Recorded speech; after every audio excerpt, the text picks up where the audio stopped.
professor de um grupo de jovens queria ensinar uma lição a seus alunos.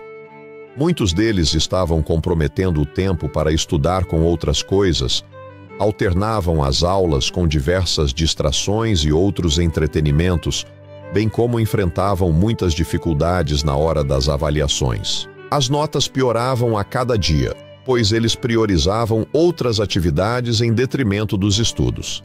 Então, o professor decidiu apresentar-lhes a metáfora das pedras. Alguns alunos não queriam nem sequer ouvi-lo. Parecia, de certo modo, uma perda de tempo.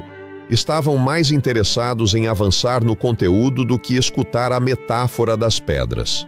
Afinal, eram jovens e teriam muito tempo para isso, pensavam eles. Apesar da resistência dos alunos e precisamente por ela, o professor insistiu em ensinar a lição do dia. O que fez foi pegar uma jarra de vidro e colocá-la em cima da mesa. Depois, pegou sob a mesa várias pedras e as colocou perto da jarra. Então perguntou aos alunos se aquelas pedras caberiam dentro da jarra. Os estudantes começaram a fazer suposições. Cada um fazia uma estimativa da quantidade de pedras que cabiam dentro da jarra e decidia se seria possível enchê-la ou não. No final, quase todos estavam de acordo que, de fato, as pedras eram grandes o suficiente para preencher o espaço. Assim começava o experimento do professor. O professor inseriu as pedras uma a uma. Ao terminar, todas as pedras estavam dentro da jarra. Então perguntou aos alunos: "A jarra está cheia?" Quase todos responderam que sim. Então o professor retirou debaixo da mesa um pequeno recipiente contendo pedras menores. Perguntou se era possível que essas pedras coubessem dentro da jarra.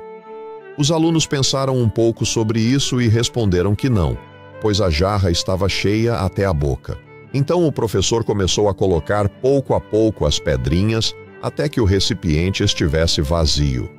Novamente perguntou aos alunos: "Agora a jarra está cheia?" Os alunos analisaram detalhadamente. Depois de comprovarem que não havia espaço para mais nada, responderam que sim, já estava cheia. Embora todos pensassem que era impossível introduzir mais alguma coisa naquela jarra, o professor novamente os intrigou. Desta vez, tirou um saco. Nele havia areia. Em silêncio, ele começou a despejá-la na jarra. Para a surpresa de todos, a areia abriu caminho entre o conteúdo da jarra.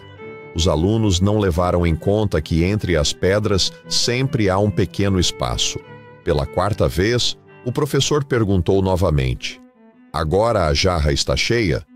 Desta vez, sem hesitação, os alunos responderam que sim. Era impossível introduzir mais alguma coisa.